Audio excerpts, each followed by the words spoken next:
Good morning, good morning. Ito na yung hydraulic puncher natin. Yan, so sa stainless ko yung ginagamit at napakaganda niyan. Napakadaling pambutas. So, hindi ka nang gagamit ng drill press. Okay, so napakalakas at napakaganda niyan. So, mamaya ipapakita ko kung gaano siya kaganda. Okay, so tignan muna natin yung specs niya.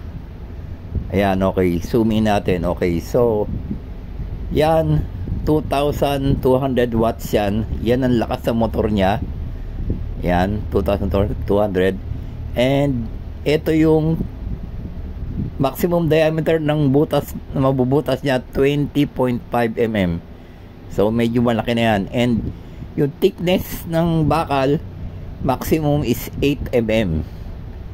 Yan, 8 mm. So ito yung mga die niya, okay? Yung ginagamit sa pambutas, yan, die niya. So itong nakasalang 6.5 mm, yan yung male die nasa taas and yung female die nasa baba. So ito, tignan natin tong die na to. Yeah, so 9 mm yan, male die. Ayun, nasa ilalim yung female. Ito naman is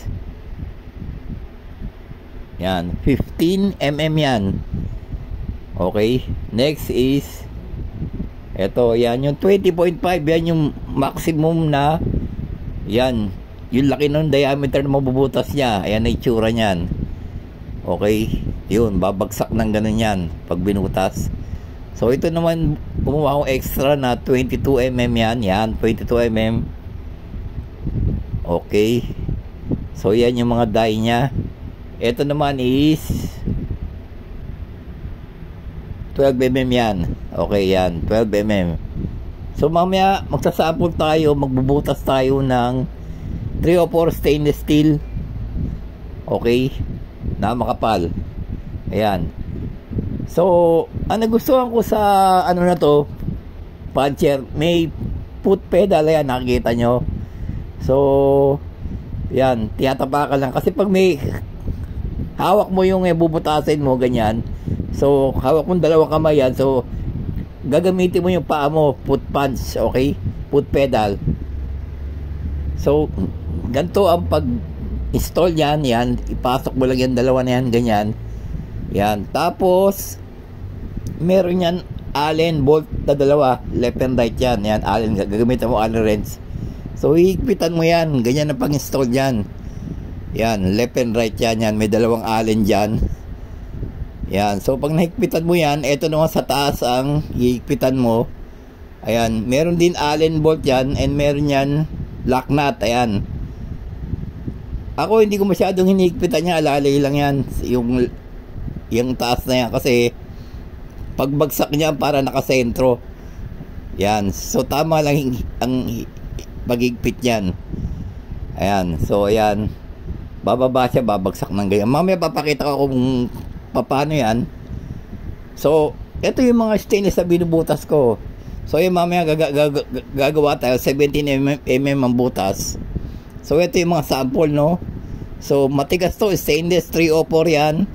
So mga 6 mm ang kapal niyan. So napakatigas niya pag post drill lang gagamitin mo, at napakahirap butasan.